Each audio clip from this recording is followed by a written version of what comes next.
오늘도 로마서 1장 8절에 의지해서 온 세상에 전파되는 믿음이라는 제목을 가지고 오늘도 말씀을 선포하겠습니다. 우리의 삶, 인간의 근본적인 문제를 생각을 해보면 인간이 가장 필요로 한 것이 무엇일까? 인간이 가장 구하는 그 근본이 무엇일까? 보통 사람들은 그렇게 이야기합니다. 우리가 복을 받았으면 좋겠다. 정말 복을 받고 살았으면 좋겠다. 좀 잘 살았으면 좋겠다. 이렇게 이야기합니다. 그러나 그 말이 맞습니다. 맞는데 좀 근원적으로 들어가면 우리 인간은 우리 안에 하나님과 불화로 인하여 하나님과 화평이 깨어져 있는 상태이기 때문에 그 문제를 해결하지 않으면 그 어떤 것도 될 수가 없습니다.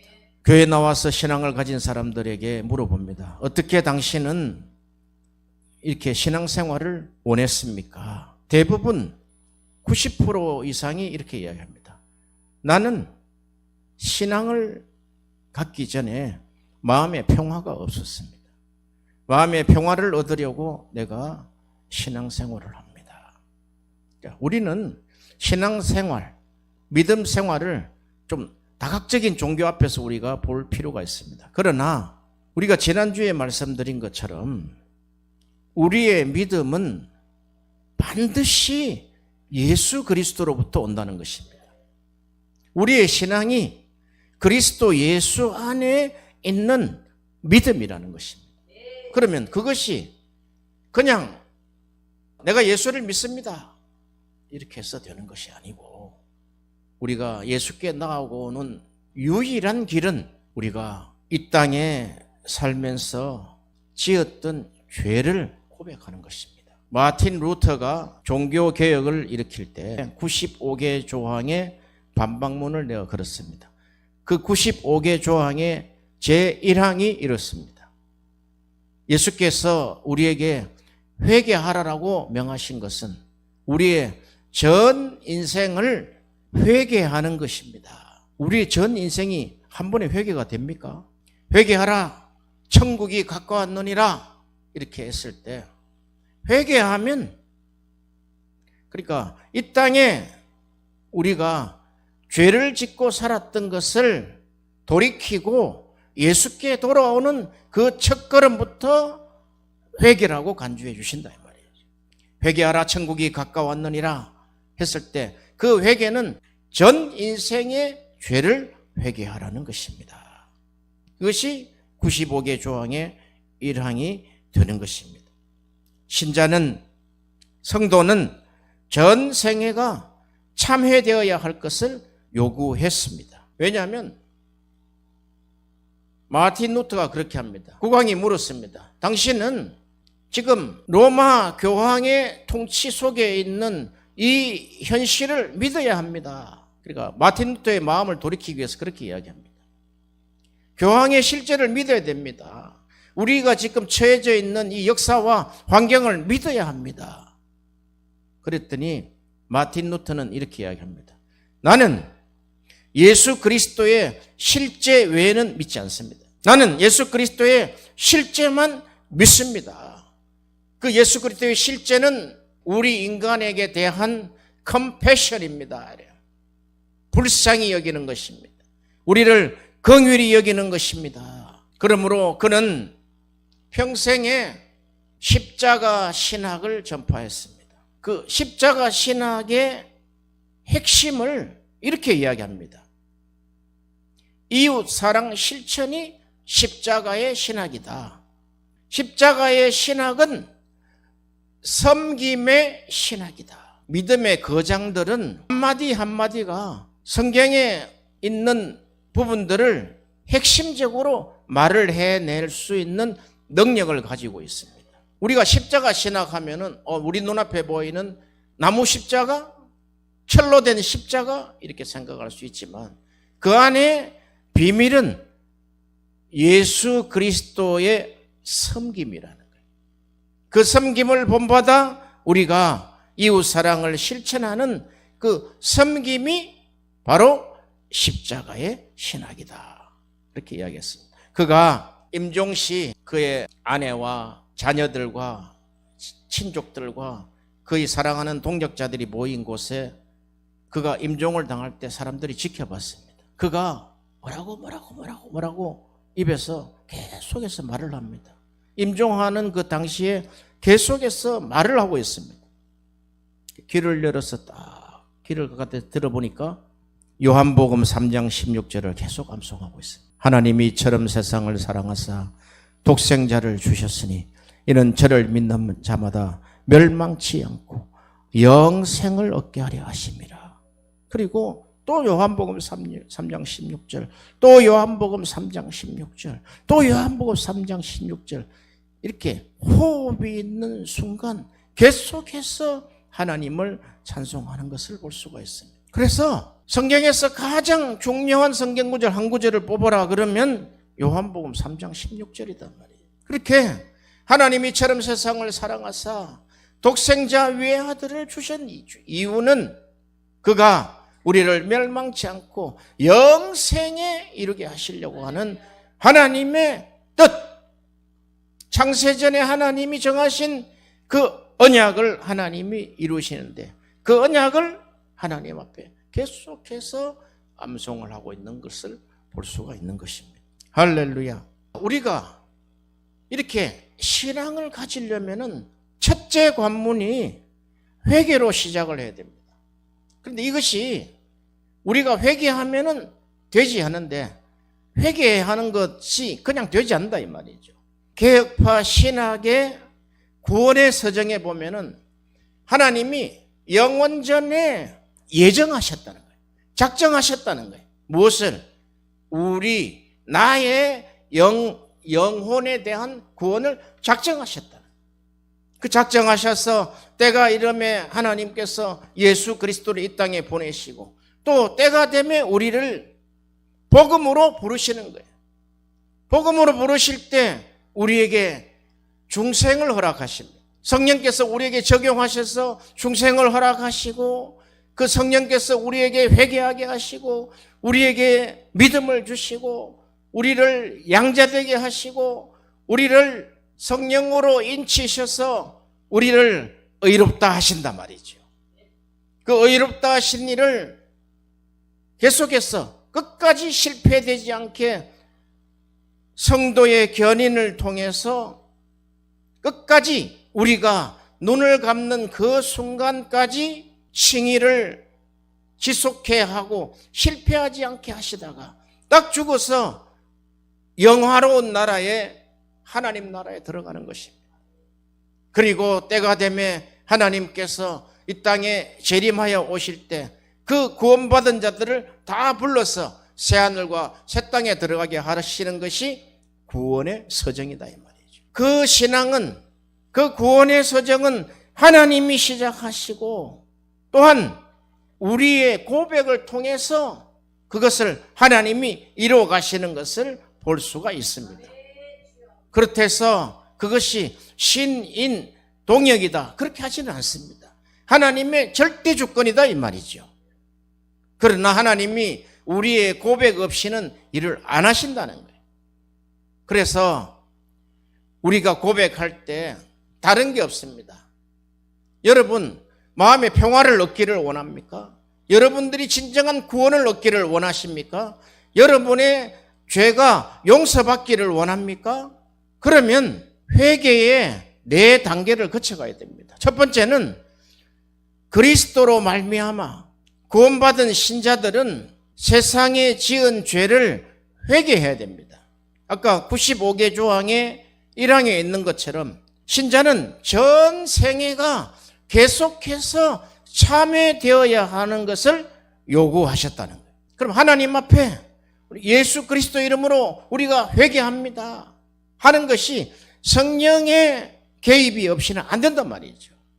두 번째는 우리가 입술로 자백해야 됩니다. 너희 죄가 조홍같이 붉을지라도 자백하면 양털같이 희게 될 것이다. 우리가 우리 죄를 자백하면 그가 우리를 의롭다 여기신다는 것입니다. 세 번째는 회개의 행위가 그 죄를 지은 것에 대한 보상을 해야 된다. 보상. 이게 랍비 신학에서 나오는 겁니다. 랍비 문서에 나오는 겁니다. 회개가 철저한 회개가 되려면은 그 지은 죄에 대한 행함이 필요한데 보상해야 된다는 거예요. 물질이든 정신적인 것이든 보상을 해야지 된다는 거예요. 그리고 네 번째는 다시는 내가 죄를 짓지 않겠다는 마음속에 굳건한 결의가 필요하다는 거예요. 하나님이 죄를 그렇게 회개할 때 4단계를 보신다는 거예요. 우리가 예수 믿으면은 뭐 간단하게 우리는 구원받았다 이렇게 하지만 그 안에 이 네 가지가 지속적이지 않으면은 하나님이 그것을 반쪽으로만 여깁니다. 우리가 신학을 할 때 잘못되어 들어온 신학들이 굉장히 많습니다. 저는 이런 것이 있었어요. 가톨릭은 사랑을 붙잡았고 개신교는 믿음을 붙잡았다 이렇게 합니다. 틀렸습니다. 오늘 나중에 말씀을 통해서 이제 확인을 하게 될 것입니다. 그래서 우리는 회개한 자들이 이제 하나님이 우리에게 믿음을 주시는 거예요. 믿음은 선물이라 그랬잖아요. 그 믿음을 선물로 받았을 때 그 믿음의 역사가 있단 말이죠. 자, 우리가 믿음을 이야기하면 지난주에도 우리가 말씀드렸지만 큰 믿음도 있고 작은 믿음도 있고 산을 옮길 만한 믿음도 있고 겨자씨 만한 믿음도 있고 믿음이 변질되는 믿음도 있다는 거예요. 믿음이 파손되는 믿음도 있다는 거예요. 우리가 이 믿음에 대해서 깊이 연구하지 않으면 안 됩니다. 이 믿음이라는 것이 그러면 믿음의 생성이 어디서부터 생성이 될까? 우리가 지금 5주간 연속적으로 이야기하는데 점진적으로 한 단계씩 더 달아가고 있는 것을 우리가 알 수가 있습니다. 그 믿음은 예수 그리스도로 말미암아 믿음이 생성되는 것입니다. 그리고 바른 믿음은 회개해서 예수 그리스도로 옮겨온 것을 우리가 믿음이라 그렇게 했습니다. 그 믿음은 이제 우리의 삶을 믿음으로 시작해서 믿음으로 계속해서 마치게 되는 것입니다. 이것을 의인은 곧 믿음으로 말미암아 살리라. 그래서 믿음으로 시작해서 믿음으로 마치는 자를 하나님이 의인으로 보신단 말이에요. 의인. 우리가 그 믿음의 생성을 성경에서 우리가 유추해 보겠습니다. 그리고 믿음을 가진 자가 극적으로 변하는 모습들이 성경에 몇 군데 나타납니다. 우리가 지난주에 말씀드린 베드로에게 예수님이 물었습니다. 너가 나를 사랑하느냐? 내가 주님을 사랑하는 줄을 주님이 아십니다. 하는데 계속해서 그 말하는 그 내용이 서로 맞지를 않아요. 이해가 안 되는 거예요. 왜 그 많은 제자들 중에 베드로를 향해서 요한의 아들 시몬아, 너가 나를 이 사람들보다 더 사랑하느냐? 더 많이 나를 사랑하느냐? 그 이후로 베드로는 배반하지 않았어요. 그 사랑의 길로 갔다 이 말이죠. 또 오늘 말씀드릴 누가복음 7장 36절에서 50절까지 아주 놀라운 보석 같은 작품이 하나 있어요. 한 여인이 향유 옥합을 예수님의 발에 부은 사건입니다. 누가복음 1장에 보면 그렇게 나와 있어요. 그가 이 복음서를 쓸 때 누가는 예수 그리스도와 함께 있었던 제자가 아닙니다. 그가 누가복음 1장 1절에 이렇게 이야기합니다. 우리 중에 이루어진 사실에 대하여 처음부터 말씀의 목격자가 되고 일꾼된 자들의 전하여 준 그대로 내력을 저술하려고 붓을 든 사람이 많은지라 그 모든 일을 근원부터 자세히 미루어 살핀 나도 데오빌로 각하에게 차례대로 써 보내는 것이 좋은 줄 알았노니 이는 각하의 그 배운 바의 확실함을 알게 하려 하심이라. 이렇게 근원부터 그는 예루살렘 공회에 바울과 함께 갔다가 제자들을 통해서 들은 이야기들입니다. 누가복음은 경험한 게 아니에요. 들은 이야기인데 아주 처음부터 자세하게 아주 꼼꼼하게 적은 것을 우리가 알 수가 있다 이 말이죠. 그 중에 누가복음 7장 36절에 50절의 말씀은 아주 기독교 문학의 최고봉이라 할 수 있는 신약의 가장 위에 놓아도 될 만한 작품이라는 것입니다. 왜냐하면 이 복음을 쓰고 난 이후에 이 향유 옥합을 깬 사건을 직접 경험한 제자 마태, 마가, 요한은 똑같이 이야기합니다. 복음이 전해지는 모든 곳에 이 여인의 행한 일을 말하고 저를 기념하리라 하셨습니다. 다른 데는 그런 구절이 없어요. 이 해석이 잘못 해석을 해서 성전 건축할 때 옥합을 깨트려서 성전 건축하는 용어로 많이 쓰였단 말이죠. 특히 한국 교회는. 그런데 항상 마음에 의문이 있었어요. 이 향유 옥합을 깬 사건을 왜 복음을 전할 때 말을 해라고 했는데 내가 한마디도 말을 못했어요. 내용을 알지 못하니까. 그냥 헌금을 거두는 용어로 쓸 수 있기 때문에 그걸 양심상 내가 쓸 수 없단 말이죠. 그리고 그 여인을 기념하리라 했습니다. 기념하라가 아니라 기념하리라. 기념하게 될 것이라는 거예요. 복음이 전해진 곳에. 우리가 성경을 바로 봐야 되겠구나. 성경을 한 글자 한 글자 축자적으로 영감된 것을 축자적으로 해석을 해내야 되겠구나. 보통 우리가 성경을 해석을 할 때 그냥 성경 본문을 그냥 덤벼들어서 주석 보고 원어 보고 해석을 하려고 덤벼듭니다. 그것은 자칫 잘못하면 큰 사고를 일으킨단 말이죠.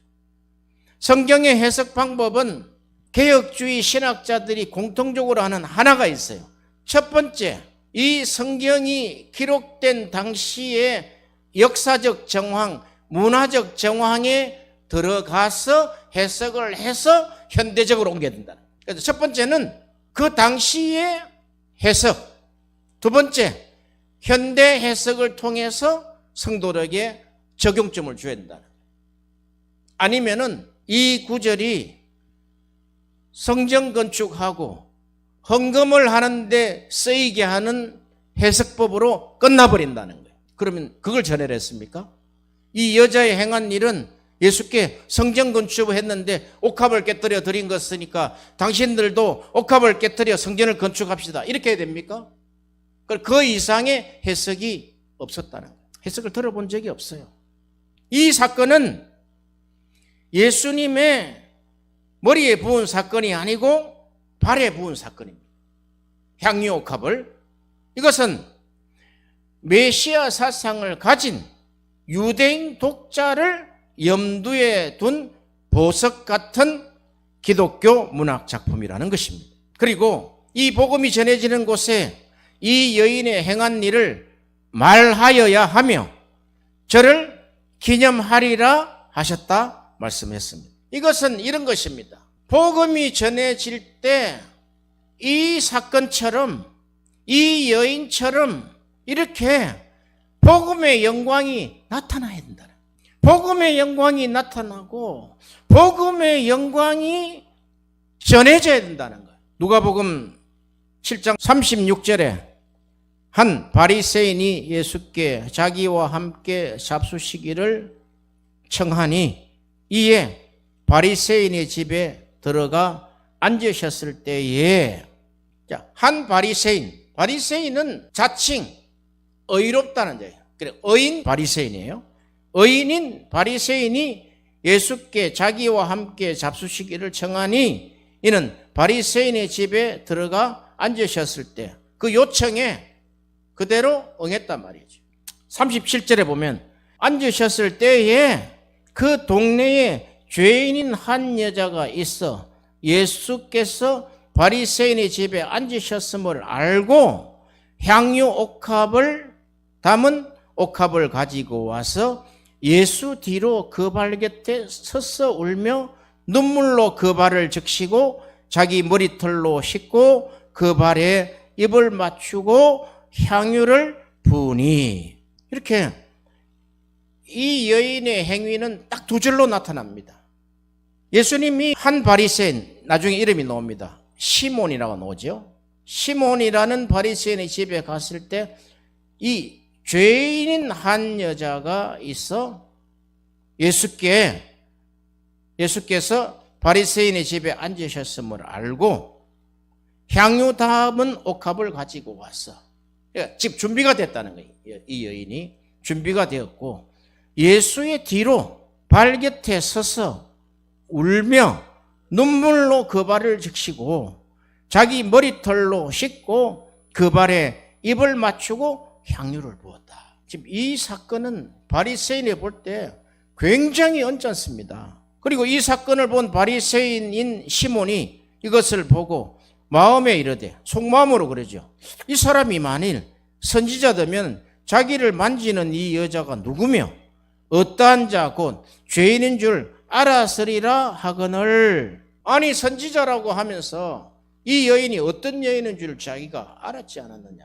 그래서 이 여인은 우리가 성경에서 이렇게 보면은 장녀임을 우리가 알 수가 있어요. 지금 장녀와 한 바리새인 시몬을 놓고 이 메시지를 누가가 지금 기록해 나가는 것을 우리가 알 수가 있다 말이죠. 이 여자의 행동 전에 무슨 사건이 있었다는 걸 우리가 알 수가 있단 말이에요. 어떤 사건이 있었을 것인데 이 여자에게 무슨 일이 일어났냐 이거죠. 성경은 지금 기록하지 않고 그것을 우리에게 유추하게 하고 전 성경에서 우리가 찾아서 그 답을 끄집어내야 돼. 그래서 이 여인의 행위를 보면은 뭔가 지금 향유 옥합이 지금 이게 굉장히 비싼 거단 말이에요. 거의 본인이 가지고 있는 재산이 얼마 있는지 모르지만 아마 그 전 재산에 가까운, 그러니까 너무 귀한 향유 옥합이다 그랬단 말이죠. 우리가 지금 일당을 10만 원으로 봤을 때 1년치 월급 정도의 가격이 되지 않겠는가. 자, 그러면 보세요. 여기서 우리가 하나를 인간의 근본적인 그 평화가 없는 쪽으로 다시 한번 내려가 보겠습니다. 우리 인간에게 근본적으로 평화가 없는 것은 하나님과 화평이 깨진 것이죠. 그것이 보면은 하나님과 원수가 되어 있다 이 말이죠. 무엇 때문에? 하나님과의 죄 문제 때문에 원수가 되어 있기 때문에 우리 인간에게 평화가 없는 거예요. 그러면 우리는 이럽니다. 나는 복을 받고 싶고 나는 내 마음에 평화를 누리고 싶습니다. 그게 전제된다면은 너가 인생의 죄를 회개하고 예수 그리스도를 믿어라. 그게 우리가 복음서에 나오는 마가가 했던 이야기 아닙니까? 하나님의 나라가 가까이 왔고 이제 회개하고 하나님의 복음을 믿어라. 이거단 말이죠. 그러면 우리에게 있는 이 죄를 값으로 매긴다면, 자, 오늘 지금 한 죄인인 여자가 있고 자칭 의인이란 바리새인이 있단 말이죠. 하나님이 보실 때는 둘 다 죄인입니다. 그러면 그 죄의 값을 매긴다면은 이런 거예요. 바리새인인 시몬이 봤을 때는 내 죄값보다 저 여인의 죄값이 엄청나게 클 거야. 이렇게 한단 말이죠. 그는 자칭 의인이라고 하기 때문에, 율법을 지키기 때문에 나는 죄가 없고 저 여인은 간음한 장녀인 저 여인이 엄청난 죄를 범해서 죄값을 헤아릴 수 없을 거야 라는 전제가 있다 말이죠. 자, 그러면은 다시 돌아왔어. 나의 죄값은 어느 정도로 매길 수가 있습니까? 그리고 옆에 있는 사람, 내가 잘 아는 저 사람의 죄값은 얼마 정도 먹일 수 있으며 이 죄값을 먹였을 때 어느 죄값이 더 큽니까? 그런데 우리가 보통 자기 본의로 이야기하고 자기 위주로 하기 때문에 그게 자기의잖아요. 자기의로 봤을 때는 내 죄보다 저 사람의 죄가 더 크다고 인식을 하는 거예요. 일반적으로. 이걸 예수님이 깬단 말이죠. 자, 봅시다. 40절에 예수께서 대답하여 가라사대, 지금 속으로 이야기한 것을 대답을 했어요. 기가 막히잖아요. 예수께서 대답하여 가라사대, 시몬아, 여기 베드로 이야기하는 거 아니에요? 지금 바리새인 이야기하는 거예요. 시몬아, 내가 내게 이를 말이 있다 하시니 저가 가로되 선생님 말씀하소서. 여기 선생님은 라바이 말씀해 주세요. 그러니까 예수님을 선생님으로 표현한 것은 최고의 존칭을 쓴 거예요. 그러면서 예수님 말씀합니다. 가라사대, 빚주는 자에게 빚진 자가 둘이 있어. 하나는 500데나리온을 졌고 하나는 50데나리온을 졌는데 갚을 것이 없으므로 둘 다 탕감하여 주었으니 둘 중에 누가 죄를 더 사랑했느냐? 시몬이 대답하여 가로되 제 생각에는 많이 탕감을 받은 자니이다. 가라사대 너의 판단이 옳다 하시고, 여기서 빚진 자의 체주와 빚진 자를 지금 대조를 합니다. 두 빚진 자가 있는데 여기 빚은 용서라는 단어를 지금 같이 쓰는 거예요. 용서, 빚, 데벗이라 데벗. 빚을 한 사람은 500데나리온, 한 사람은 50데나리온. 뭐 10배지만 엄청난 차이죠. 이렇게 두 사람 빚을 졌는데 갚을 길이 없으니까 둘 다 탕감을 해줬어요. 그러니까 이것은 죄 용서의 문제단 말이지. 탕감을 해줬는데 누가 더 사랑하겠느냐? 누가 더 체주를 사랑하겠느냐? 돈 탕감해준 분을 누가 더 사랑하겠느냐? 500데나리온 빚을 탕감해준 많이 탕감받은 자가 더 많이 사랑할 것 같습니다. 그럼 여기에 예수님의 대조에 본인이 이야기했지만 걸려들었어요.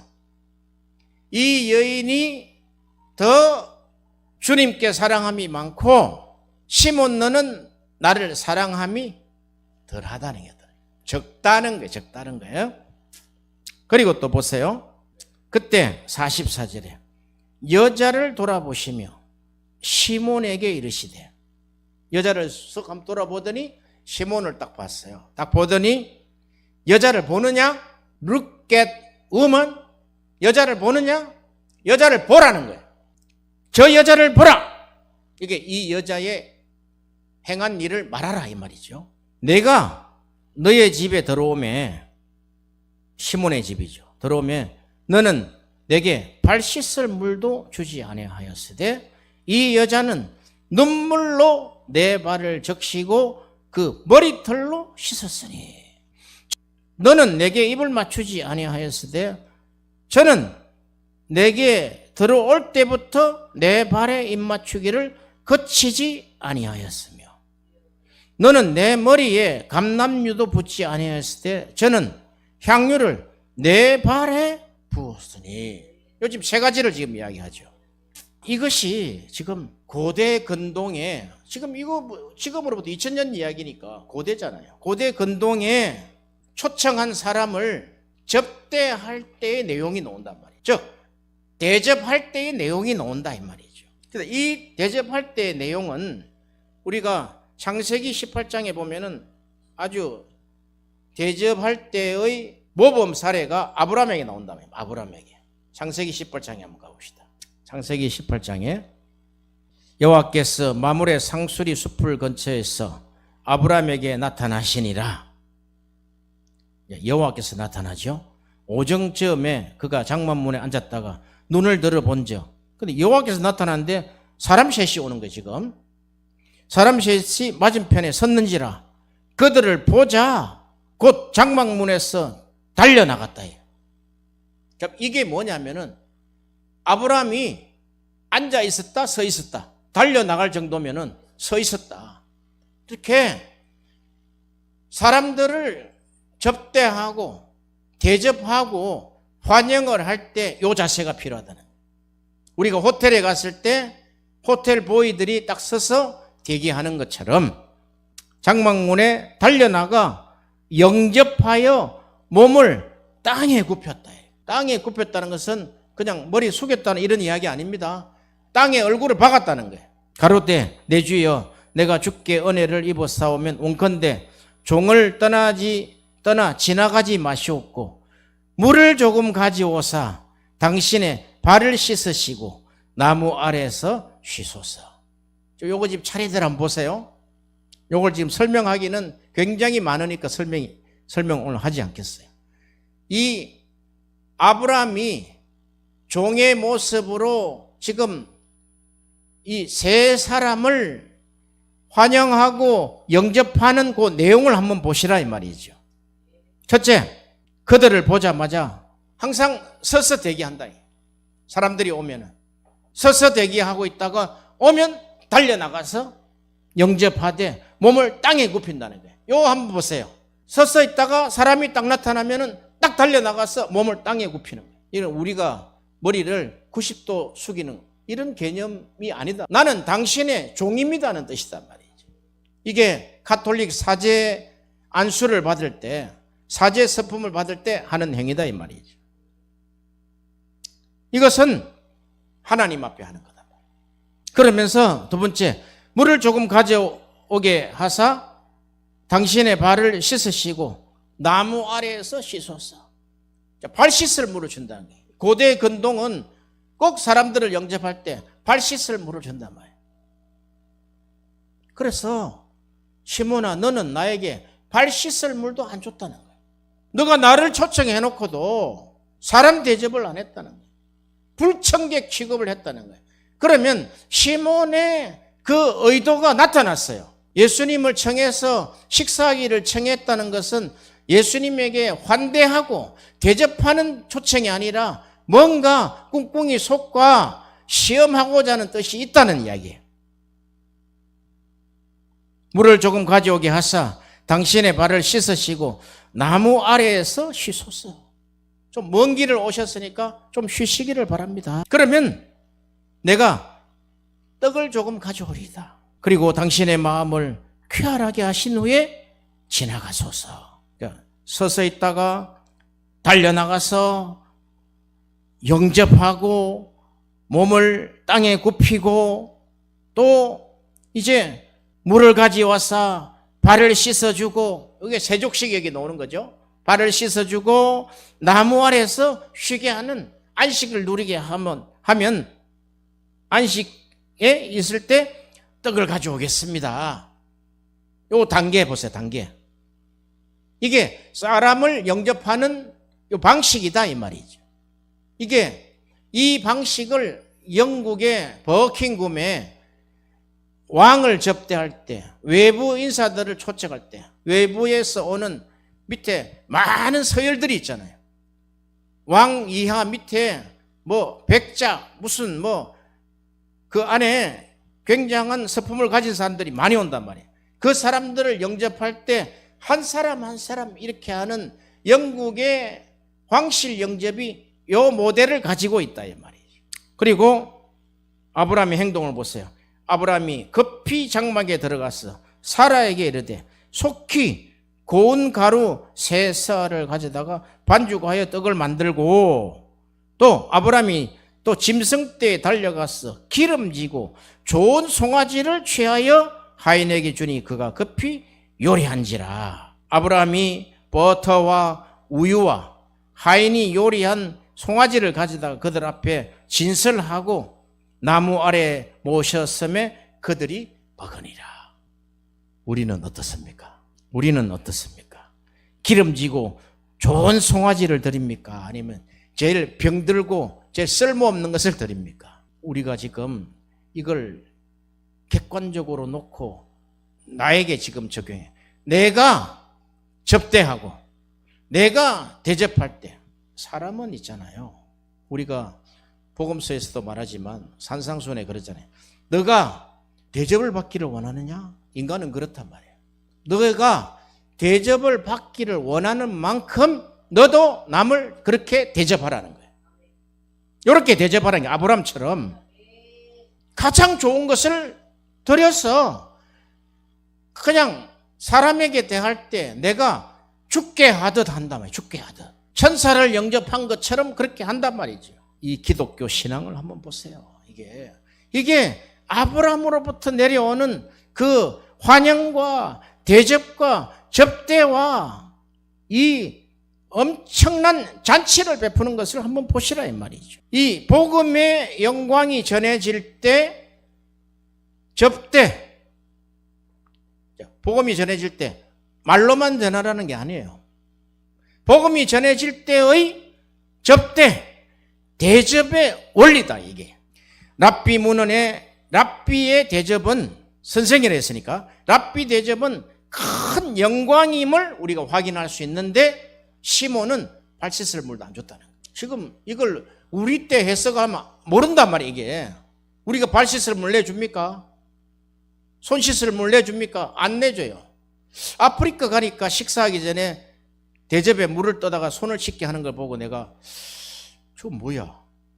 아니 나는 이런 생각을 했어요. 목회자들이 쭉 강사들이 있는데 성도 중에 한 여인이 와서 대야에 물을 가져와 손을 닦게 하는 거예요. 아하, 이게 이 아프리카는 이게 뭐 잘못됐나 했더니 내가 이 구절을 통해서 보고 내가 회개를 했어요. 아, 이게 손님을 접대하는 방법이 바로 이런 것이구나. 중동과 아프리카는 연결이 되어 있잖아요. 이 랍비 대접은 큰 영광임을 확인할 수 있고 학자가 있는 자리에 동석하는 것은 마치 찬란한 하나님의 임재를 마음껏 누리는 것과 같다 이렇게 했어요. 랍비 문헌에. 그러면 우리가 교회에 오는 사람들, 기도회에 오는 사람들을 이렇게 접대하라는 거예요. 복음을 전할 때, 복음이 전해질 때 너희들의 환대하고 환영하고 접대하는 모습을 통해서 그들이 복음을 받아들인다는 거예요. 그러니까 아니 왜 10년이 되고 20년이 됐는데 왜 복음을 안 받아들여? 나 전했어? 당신 나중에 심판받을 때 나한테 이야기하지 마라 그래? 이런 것은 복음을 지금 잘못 전하고 있다는. 그렇잖아요. 복음이 전해지는 곳에 이 여인의 행한 일을 말하고 저를 기념하리라 했어요. 지금 우리가 그 여인의 일을 말하고 저를 지금 기념하게 되는 거예요. 얼마 만에? 30년 만에. 뜻을 몰랐어요. 아니 웬 저 여인을 기념하라 그럽니까? 내용이 그렇다. 복음이 제대로 전해지려면 이 여인같이 해라는 거예요. 그러므로 무엇이든지 남에게 대접을 받고자 하는 자대로 너희도 남을 대접하라. 이것이 율법이요 선지자니라. 율법과 선지자의 핵심은 남을 대접한다. 그 대접하는데 어떻게? 네가 남에게 대접을 받기를 원하잖아. 그만큼 해주라는 거예요. 이것이 복음의 황금 룰입니다. 골든 룰이다 말이에요. 최고의 골든 룰이다. 남에게 큰 대접을 받기를 원하십니까? 그러면 이제 우리가 인색함에서 탈출해야 합니다. 우리의 욕심에서 탈출해야 됩니다. 예수님에게 향한 발 씻을 물도 주지 아니하고 손 닦을 물도 주지 아니하고 감람유도 붓지 아니했던 이 불청객을 향한 씁쓸한 모욕이 아니라 특별한 환대가 항상 필요하다. 자, 그러면 이 여인이 이 여자의 행동 전에 무슨 사건이 있었던 것 같단 말이에요. 죄인에게 은혜를 선포하신 예수 그리스도의 메시지입니다. 분명히 그 여인은 그 전에 예수 그리스도의 설교를 듣고 깊은 감동을 받아 믿고 회개했으며 그리스도께 감사를 전하고 자기 죄가 용서받았다는 것과 자신이 구원받으려는 것을 확인할 기회가 오기를 기다리고 있었다는 거예요. 드디어 때가 왔다는 거예요. 예수님 곁에 보세요. 예수님 뒤라고 그랬어요. 예수님 뒤 곁에 바닥에 엎드려서, 고대 근동은 다 비스듬히 이렇게 엎드려서 식사를 하잖아요. 그러면 서가 있는 상태가 아니단 말이죠. 그러면 그 뒤로 와서 엎드려 감사의 그 눈물의 강이 그 발을 적시고 있다. 계속해서 울고 있다는 것. 이 여인의 우는 이유가 무엇입니까? 내 죄가 예수 그리스도의 메시지를 받고 용서함을 받았다는 거예요. 율법은 그를 돌로 쳐서 죽이라 그랬습니다. 현장에서 잡혀서 가늠한 여인을 한번 보세요. 그게 지금 연결이 된단 말이에요. 그러나 예수님이 너희도 죄가 없으면 돌로 치라 했더니 어른으로부터 아이까지 다 없어지고 오직 예수와 그 여인만 남았다. 이제는 다시는 죄를 짓지 말라. 평안히 가라 그랬단 말이죠. 그 머리털로 눈물을 닦은 뒤 얼마나 눈물을 많이 흘렸으면 발 닦을 정도의 물이 되었겠습니까? 눈물이 되었겠습니까? 그리고 그 닦은 발에 계속해서 입을 맞추면서 여러분 사람이 반갑고 너무 이쁘고 하면은 계속해서 우리가 자녀들이고 손주들이고 친척들이고 얼굴을 부비고 입을 맞추고 하는 이것은 동서양을 막론하고 누구나에게 있는 거단 말이죠. 계속해서 그 발에 입 맞추며 그 발에 향유를 부어서 닦고 있다 이 말이죠. 시몬아 너는 나에게 올리브유, 감람유도 나에게 주지 않았는데 이 여인은 나에게 나드한 값비싼 향유 옥합을 깨트려서 나에게 발을 씻었다는 거예요. 원래는 이걸 머리에 부어야 돼요. 그런데 이 여자가 누굽니까? 이 여자가 창녀 아닙니까? 창녀가 갑자기 예수님이 계신 집에 돌아가지고 머리를 만졌으면 큰일 났을 거예요. 발을 만져서 그나마 다행이네. 알아차렸단 말이에요. 고대 근동에는 그래요. 여자가 지금도 마찬가지예요. 고대 근동은 여자가 머리를 드러내지 않습니다. 머리카락을 드러내지 않는단 말이죠. 히잡이나 부르카를 써서 머리를 드러내지 않는 것은 남자의 성욕을 막기 위한 것이다. 그렇게 이야기합니다. 그리고 그 머리를 풀 때는 결혼 첫날에 신랑된 남자에게 머리를 푼다. 요셉의 아내인 요셉이 애굽에 가서 아내를 맞이합니다. 아스낫입니다. 이집트 문헌에 보면은 아스낫이 첫날에 머리를 풀어서 요셉의 발을 씻어줬다 그래요. 이런 것이 지금 성경의 고대 근동에 나타나는 어떤 그런 일이단 말이죠. 그럼 여기에 머리를 풀 수 없는 여자가 머리를 풀었다는 것도 이것은 굉장한 사건이단 말이죠. 이게 좀 비약시키면은 당신은 나의 신랑입니다. 이런 뜻도 있다 이 말이죠. 시몬이 생각할 때 이러잖아요. 시몬이 아니 선지자면은 지금 분별이 안 가? 선지자면은 지금 이 여자가 누군지 모르냐고 그런 이야기를 했잖아요. 그런데 예수께서 알아차리고 시몬아 내가 너에게 이럴 말이 있다 그랬죠. 저 여자를 보라 그랬죠. 자, 이 여인은 창녀였던 이 여인은 자신의 삶을 송두리째 바꾸는 확신이 하나 있었단 말이죠. 내가 이 창녀의 몸으로 이 더럽혀진 몸으로 이 죄인의 몸으로 내가 어떻게 갚아야 내 죄를 갚을 수 있을까? 거기 500데나리온으로 표시를 했단 말이에요. 자, 죄의 값은 이 여인의 죄의 값은 얼마 정도 됩니까? 예? 500데나리온은 지금 예화를 들어서 표시를 했지만 죄의 값은 사망이에요. 너의 죄의 값은 너가 죽어야 돼. 죽어야 됨에도 불구하고 예수 그리스도의 설교 한편으로 자기 죄가 탕감받았다는 사실을, 그 메시지를 받고 믿게 됐다. 용서함을 받고 믿게 됐다는 거예요.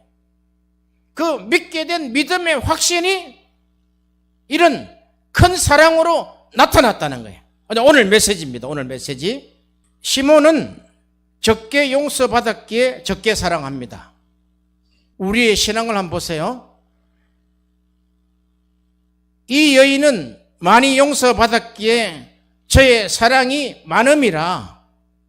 자, 이 두 사람을 볼 때 용서가 먼저 있고 사랑의 표현은 용서에 보인 반응이다, 이 반응. 우리가 복음을 전할 때 하나님의 용서를 선포해야 된다. 죄의 값을 돈으로 매길 수 없으며 죽음으로밖에 우리가 갚을 수 없는 것을 예수님께서 십자가를 지심으로 이 죄를 용서했다. 용서의 복음이 전해져야 된다. 그래서 이 용서가 그의 많은 죄의 용서가 이 여인의 믿음으로 자리 잡았다.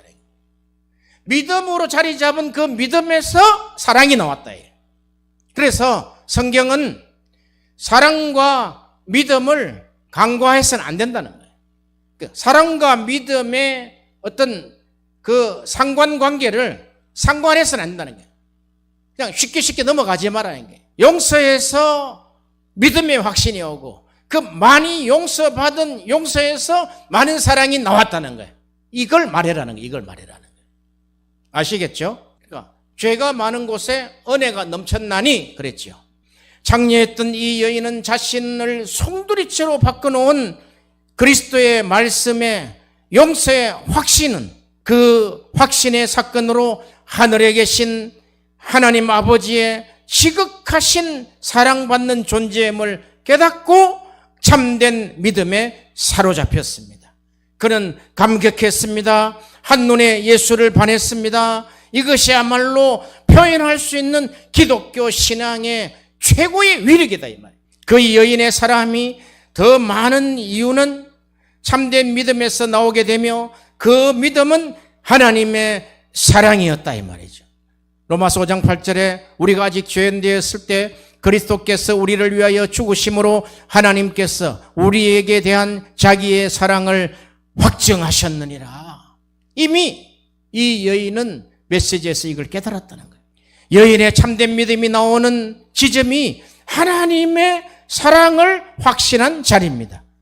이후 그 여인은 배반하지 않았습니다. 결국 제자들의 믿음을 이끌어내는 장본인이 되었습니다. 부활 후 첫 번째 보인 것이 막달라 마리아 아닙니까? 막달라 마리아가 7 귀신 든 자 아닙니까? 복음이 전해지는 곳에 이 여인의 행한 일을 말하며 저를 기름하리라 하셨습니다.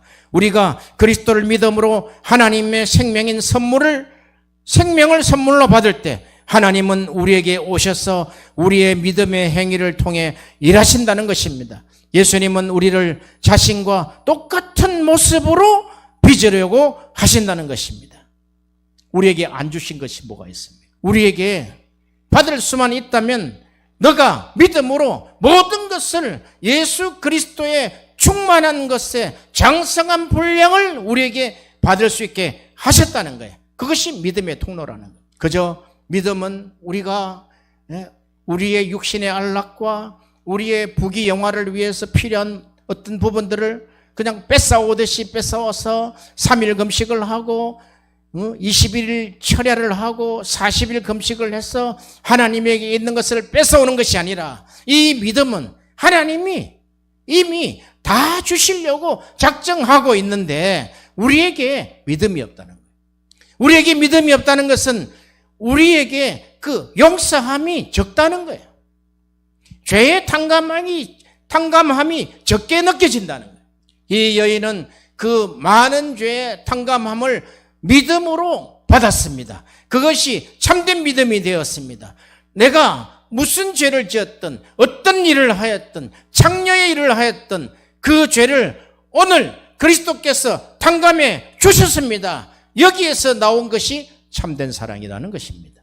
할렐루야. 그러면 나왔으니까 잠깐만 더 이야기합시다. 그러면 창녀가 있으면 창녀의 상대자가 없습니까? 있죠. 창녀의 상대자가 더 큰 죄인이에요. 안 그래요? 창녀만 있습니까? 그들은 그러면 죄가 없습니까? 창녀를 상대한 자는 지금으로 이야기하면은 창녀로 사업을 하는 사람들, 인신매매하는 사람들, 또 야한 동영상, 야동을 만들어서 퍼뜨리는 사람들, 이런 사람들은 창녀보다 더 많은 죄다 말이죠. 그런 자도 오늘 이 메시지를 듣고 하나님 앞에 용서함을, 하나님은 죄인이든 창녀든 바리새인이든 지금 우리의 현재 상황이든 누구를 가리지 않고 오늘 예수 그리스도의 말씀을 믿음으로 받으면 탕감해 주시는 거예요. 용서해 주시는 거예요. 그리고 다시는 그 죄를 짓지 마라 그랬어요. 누가복음 19장 8절에 삭개오가 서서 주께 여짜오되 주여 보시옵소서 내 소유의 절반을 가난한 자에게 주겠사오며 만일 네 것을 토색한 일이 있으면 4배나 갚겠습니다. 삭개오의 구원을 보세요. 너가 아브라함의 자손이고 오늘 구원이 이 집에 이르렀느니라 그랬단 말이죠. 이것은 배상입니다. 배상. 보상입니다. 보상. 삭개오가 자기 소유를 가난한 자에게 절반을 주겠다는 거예요. 네 것을 토색한 일이 있으면 4배나 갚겠다는 거예요. 그러므로 우리는 믿음과 사랑의 관계를 간과해서는 절대 안 됩니다. 회개란 그리스도인이 마음으로 통회하고 입으로 하는 고백, 자백이죠. 세 번째, 행위로 보상함. 네 번째, 죄를 다시 짓지 않겠다는 결단이 구원을 이루어 나가는 것이다. 너희가 두렵고 떨림으로 구원을 이루라 그랬잖아요. 이때 예수께서 이 여인에게 말을 합니다. 이러므로 내가 내게 말하노니 저의 많은 죄가 사하여졌도다. 이는 저의 사랑함이 많음이라. 사함을 받은 일이 적은 자는 적게 사랑하느니라. 예수께서 이르시되 내 죄 사함을 얻었느니라. 내 믿음이 너를 구원하였으니 평안히 가라. 할렐루야. 지금 이 시몬은 완전히 그냥 죄방망이로 지금 핵폭탄을 지금 하나 맞은 거예요. 너가 의인인 척 하면서 랍비이신 선생이신 예수를 너가 이렇게 대접하느냐?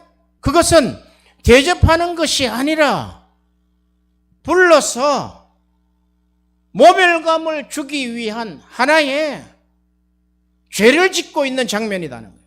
이 여인을 보라는 거예요. 이 여인의 깊숙한 마음 안에 이런 마음이 있었을 거예요. 아니, 나를 구원하신 이 예수께서 어쩌면은 이렇게 불청객도 아니고 초청을 받았는데 발 씻을 물도 주지 아니하고 또 손 닦을 물도 주지 아니하고 머리에 기름도 바르지 아니하고 감람유는 올리브유는 손 닦는 용어로도 썼다는 거예요. 딱 닦고 그냥 마른 수건으로 딱 닦으면은 그냥 음식을 손으로 씹어 먹을 수 있는 이 청결제의 역할도 했다는 거예요. 아무것도 주지 아니하고 이것이 이 랍비 문서에 이렇게 나와 있어요. 그래, 기독교를 믿는 예수를 믿는 랍비들 이야기입니다.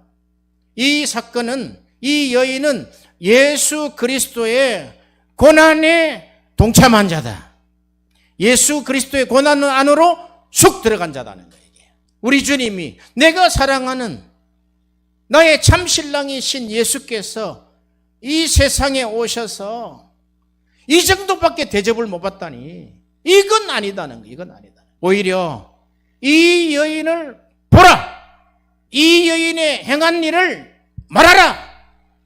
그리고 교회는 이 여인을 기념하게 될 것이다. 오늘이 그 첫째 날입니다. 기도하겠습니다. 복음서에 수만 명이 예수를 만나려고 서로 밟힐 만큼 모이고 또 지붕을 뜯어서라도 주님을 만나기를 원했지만 그들은 자기의 필요한 이기적인 필요의 체험만을 위해서 온 것을 우리가 알 수가 있습니다. 오병이의 기적에도 5,000명을 먹이고 12강주리가 남았지만 그 뜻을 제자들도 이해를 하지를 못했습니다. 하나님, 이렇게 창녀였던 한 여인이 그가 모든 죄를 용서받고 탕감받고 죽어야 마땅할 그 죄의 값을 주님이 대신 죽어주심으로 말미암아 용서함을 받았던 그 참된 믿음이 우리에게 넘치게 하여 주시옵소서. 그리하여 그 많이 탕감받은 자가 많이 사랑하는 사랑의 사도가 될 수 있도록 역사하여 주시옵소서. 오늘 우리가 여기에서 아브라함의 그 접대의 방법을 우리에게 알게 하시고 또한 그 접대는 복음을 전할 때 창녀와 같은 죄인에게 그에게도 그렇게 접대하여서 그를 예수께 와서 참된 믿음이 사람이 되게 하신 것처럼 그렇게 되게 하시고 이제 복음이 전해지는 곳곳마다 이 여인의 일을 전파할 수 있도록 허락하시고 이 여인을 기념하게 하여 주옵소서. 우리가 혹시 시몬과 같은 바리새인이 아닌지 다시 한번 우리를 들춰보게 하여 주옵시며 우리의 이 믿음의 삶이 변화된 삶이 정말 이 오늘 본문에 나타나 있는 참된 믿음, 참된 사랑, 더 많은 믿음, 더 많은 탕감받은 여인, 더 많은 사랑함으로 이루어지게 하여 주옵소서. 예수님 이름으로 기도하옵나이다. 아멘.